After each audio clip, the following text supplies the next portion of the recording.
عصر حاضر کے اولیانی اور بے پردگی کے فتنہ کی یورش و الغار چل رہی، جو انسان دودھ کی حفاظت کے لیے بلیوں کے خوف سے دودھ کو چھپانا اور گوشت کو بازار سے خرید کر چیل کے خوف سے چھپا کر گھر لانا اور جیب کتروں کے خوف سے نوٹوں کو اپنی جیب میں چھپانا ضروری سمجھتا ہے، وہی انسان اپنی بیٹیوں اور بیٹیوں کو رنگینوں سے سجا کر سڑکوں اور بازاروں میں پھرانے اور اسکول اور کالج میں بھیجنے کو مضر سمجھنے کے بجائے معاشرے اور تہذیب کی دنیا میں سبب فخر اور اعزاز سمجھتا ہے۔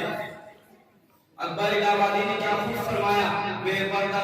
پردہ نظر آئی جو کل چند بیویاں، اکبر زمین میں غیرت قومی سے گر گیا، پوچھا جوان سے آپ کا پردہ وہ کیا ہوا، کہنے لگی کہ عقل میں مردوں ہی پڑ گیا۔ معزز سامعین، ایک عورت جب 5 ہجری میں پردے کا حکم آیا تو رات کو حکم آیا، کسی کو پتہ چلا کسی کو پتہ نہیں چلا۔ ایک عورت آئی، دیکھا تو ساری عورتیں چادروں میں چھپی ہوئی، پتہ نہیں کیا ہوا، کہنے لگی تجھے پتہ نہیں رات میں پردے کا حکم آیا؟ تو کہا مجھے تو کوئی پتہ نہیں۔ تو انہوں نے اسی وقت ایک بچے کو نماز کے بعد گھر بھیجا کہ بیٹا جاؤ گھر سے چادر لے کر آؤ۔ وہ بچہ گیا گھر سے چادر لے کر آیا، چہرے کو چھپا کے جب وہ اپنے گھر پہنچی تو خاوند نے فرمایا جب تجھے پتہ ہی وہاں جا کر چلا تھا تو اس تکلف کی کیا ضرورت تھی، یہی آ کر شروع کر دیتی۔ تو کہنے لگی کہ اللہ کے حکم کا پتہ چلنے کے بعد میری جرأت نہ ہوئی کہ میرا قدم اس کی مرضی کے خلاف اٹھاؤں۔ معزز سامعین، آج کے لباس نہیں دیکھتے، ساری کمر ننگی ہو رہی ہے، سارے لباس میں سارے بازو ننگے ہو رہے ہیں۔ یہ مغرب کی بیٹیاں بن کر عزت پانا چاہتی ہے۔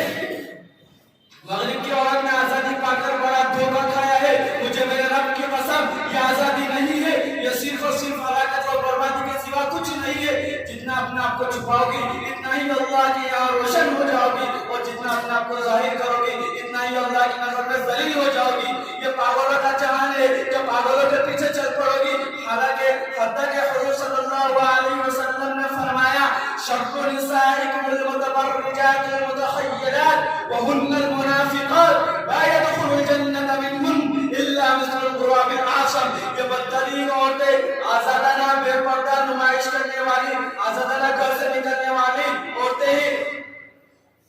ان میں سے یہ نام کے منافق مسلمان، یہ نام کے مسلمان منافق ہے، ان میں سے ایک کا دکا ایک آدھ کو چھوڑ کر کوئی جنت میں نہیں جائے گی۔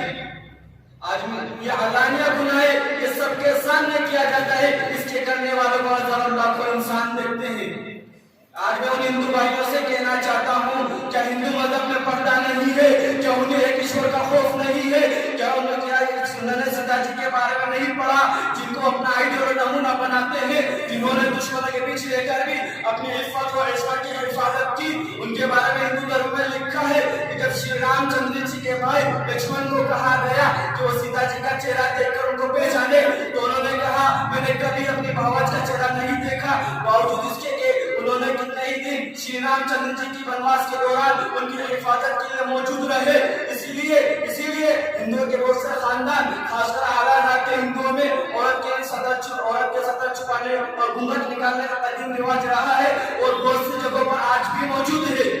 اور یہ گھونگھٹ اتنا بڑا ہوتا ہے کہ سر، چہرہ اور سینے کا حصہ اچھی طرح چھپ جاتا ہے۔ قرآن کی تعلیمات سے معلوم چلتا ہے کہ یہود مذہب میں بھی پردے کا حکم ہے۔ یہود عیسائیوں کے یہاں حضرت مریم علیہ السلام کی شخصیت آئیڈیل اور نمونہ ہے، اور راہبات کے لیے سر چھپانا ضروری ہے ہی، اس کے علاوہ بادشاہی فرقوں کے نزدیک سطر چھپانا ضروری ہے، بلکہ 1917 تک کیتھولک چرچوں میں عورت کے لیے سطر چھپانا